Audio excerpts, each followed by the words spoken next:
Kita akan bersama dengan seorang lagi pakar iaitu Dr. Muhammad Azan Nizam Abdul Rashid. Lalu kita boleh bacakan sedikit di mana pendekatan bilateral mungkin lebih berkesan untuk sektor-sektor tertentu di Malaysia kerana ia membolehkan perjanjian yang lebih khusus. Sebaliknya pendekatan multilateral melalui ASEAN atau BRICS menyediakan sokongan yang lebih luas dan juga ketahanan ekonomi dan memberi tumpuan kepada perjanjian bilateral membawa risiko termasuk ketidakstabilan dasar perdagangan Amerika Syarikat yang berubah-ubah yang boleh menjejaskan kestabilan ekonomi. Dan Malaysia juga boleh mengimbangi penglibatannya dalam ASEAN dan BRICS dengan menangani kepentingan ekonomi yang bertindih melalui dialog dan kerjasama yang berterusan.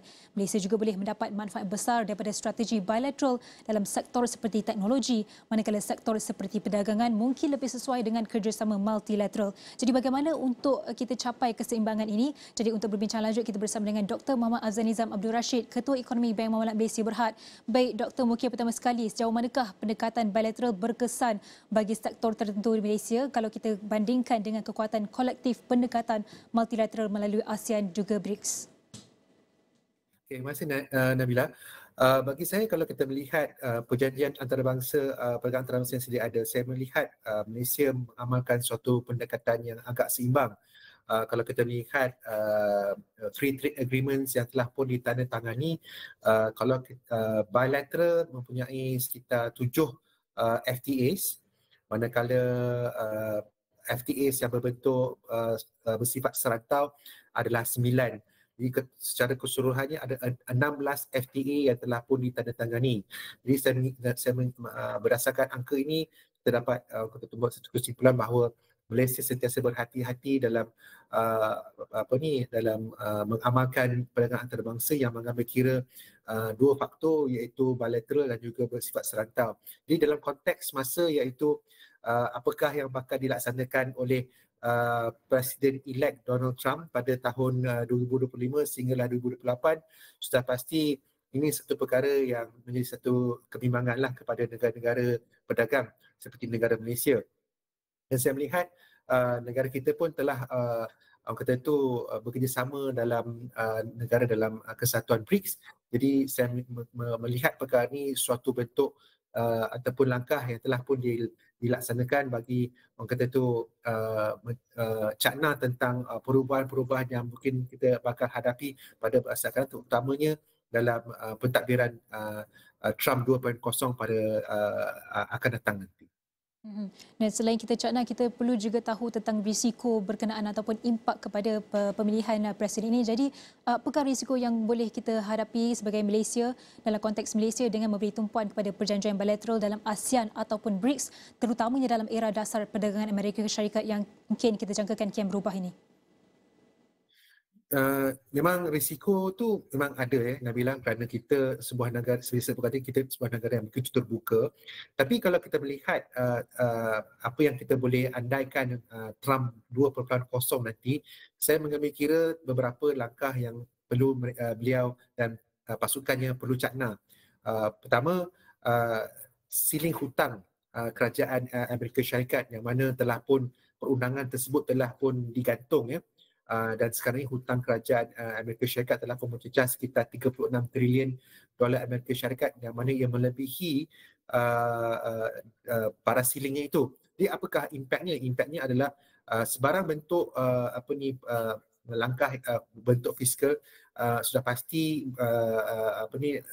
Donald Trump perlu mengambil kira berkenaan dengan hutang, siling hutang tersebut, kerana siling tersebut perlu dinaikkan. Apabila siling itu dinaikkan, sudah pasti akan berlaku satu bentuk kompromi dari segi dasar fiskal dan termasuk juga dasar berkait rapat tentang perdagangan antarabangsa.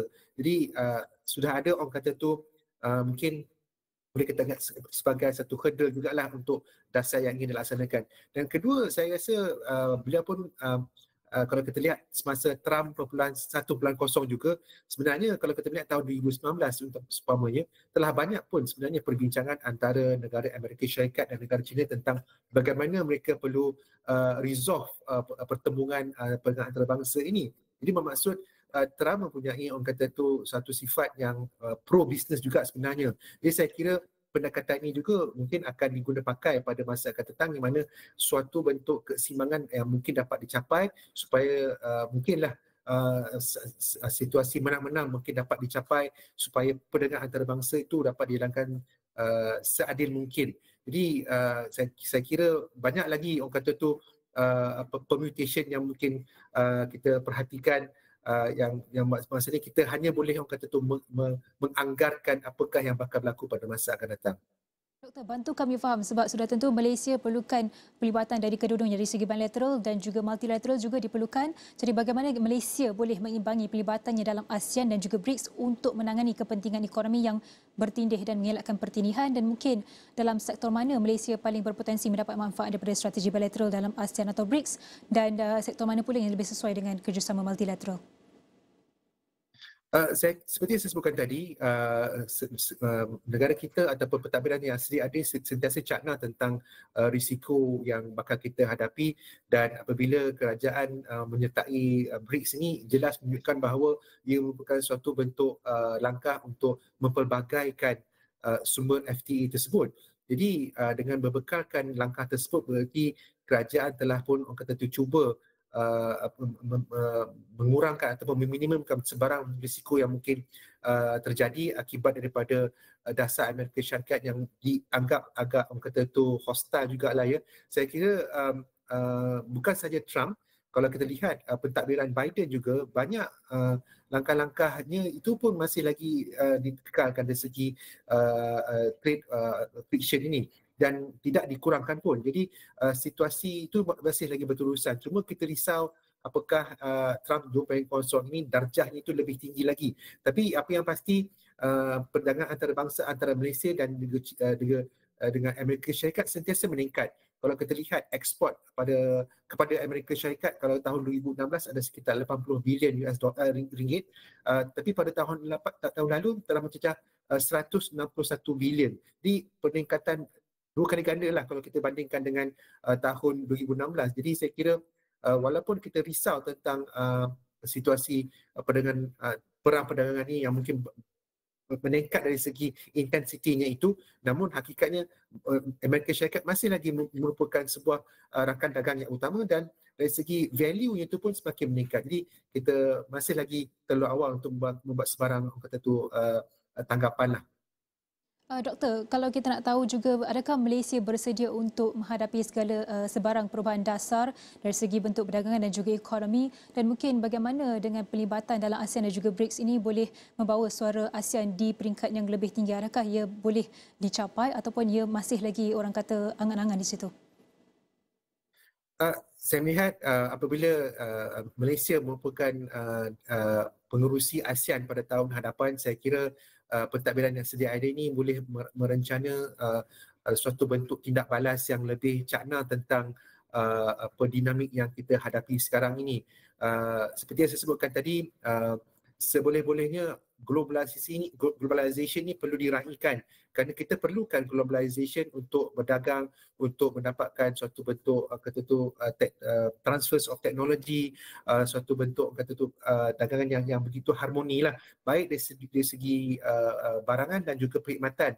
Dan apabila sekarang ini situasi ekonomi global itu semakin normal, sebenarnya kita sedang berpotensi untuk mencapai suatu bentuk pertumbuhan yang lebih mantap lagi. Dan cuma apabila berlaku kebimbangan terhadap kebimbangan peperangan perdagangan ini, maka itu merupakan satu risiko yang perlu diamati. Jadi berdasarkan apa yang dapat kita lihat, kerajaan sentiasa orang kata tu cakna tentang sebarang bentuk risiko, dan dengan adanya penyertaan Malaysia terhadap BRICS ni dikira boleh dianggap sebagai satu langkah untuk meminimumkan kesan sekiranya berlaku satu bentuk hostile measures daripada negara Amerika Syarikat. Tapi kita nak tahu juga, Doktor, adakah pendekatan gabungan antara perjanjian bilateral dan juga multilateral ini boleh memberi Malaysia satu jenis ataupun kelebihan dari segi fleksibiliti, dan atau ia hanya sekadar membawa kepada keutamaan yang bertentangan dalam diplomasi dan juga perdagangan secara keseluruhannya?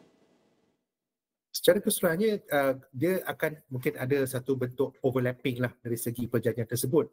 Jadi mungkin sebaik-baiknya perjanjian yang berbentuk multilateral, yang berbentuk serantau lebih orang kata tu